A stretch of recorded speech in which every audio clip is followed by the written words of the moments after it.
अगर आप भी बिहार से हैं और सैटेलाइट टाउनशिप के लिए अपनी जमीन बेचना चाहते हैं तो ये खबर सुन लीजिए।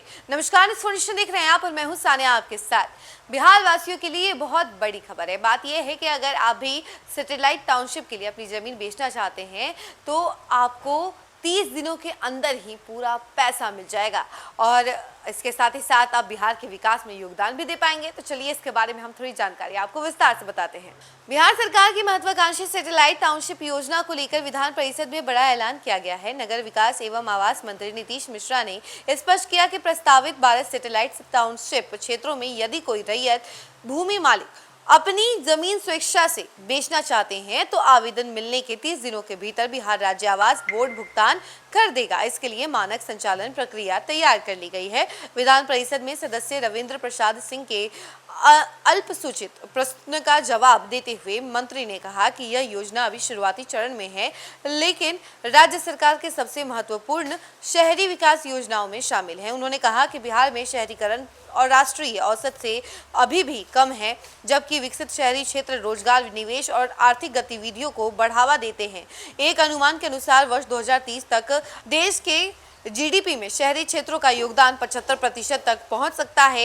इसी सोच के साथ सरकार आधुनिक सैटेलाइट टाउनशिप विकसित कर रही है। मंत्री ने दो टूक कहा कि सरकार की किसानों से जबरन जमीन लेने की कोई मंशा नहीं है।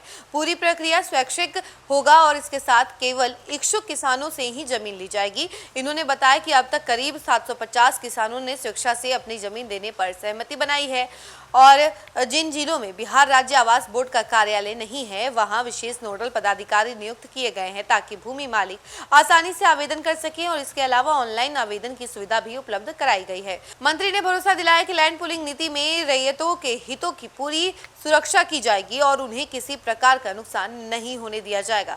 वहीं सदस्य नीरज कुमार ने किसानों में व्याप्त संशय का मुद्दा उठाया, जबकि रविंद्र प्रसाद सिंह ने भुगतान की समय सीमा तय करने की मांग की। दूसरी ओर सदस्य और सौरभ कुमार के सवाल पर मंत्री ने कहा कि यदि सैरातों की बंदोबस्ती में अनियमितता की शिकायत मिलती है तो मुख्यालय में जांच टीम भेजकर निष्पक्ष जांच कराई जाएगी। सरकार के इस ऐलान से सैटेलाइट टाउनशिप परियोजना में पारदर्शिता बढ़ने और किसानों का भरोसा मजबूत होने की उम्मीद जताई जा रही है। देखिए, अगर आप भी बिहार से हैं तो ये बात आप समझ लीजिए कि अगर आप अपनी ज़मीन बेचना चाहते हैं तो आप बेचिए, आपको 30 दिनों के अंदर ही पूरे पैसे मिल जाएंगे, आपके बैंक अकाउंट में पैसे पहुंच जाएंगे। अब तक टोटल 750 किसानों ने अपनी मर्जी से ज़मीन बेची है और आपको बता दें कि ऐसा कोई अनिवार्य नहीं है। अगर आप बेचना चाहते हैं तो ही बेचें, अगर नहीं बेचना चाहते हैं तो कोई बात नहीं, सरकार लैंड पूलिंग नहीं करने वाली है। इसको लेकर के स्ट्रेटेजी बना ली गई है। इस खबर फिलहाल के लिए इतना ही। ऐसी तमाम अपडेट के लिए जुड़े रहे हमसे और देखते रहे न्यूज़ फाउंडेशन। धन्यवाद।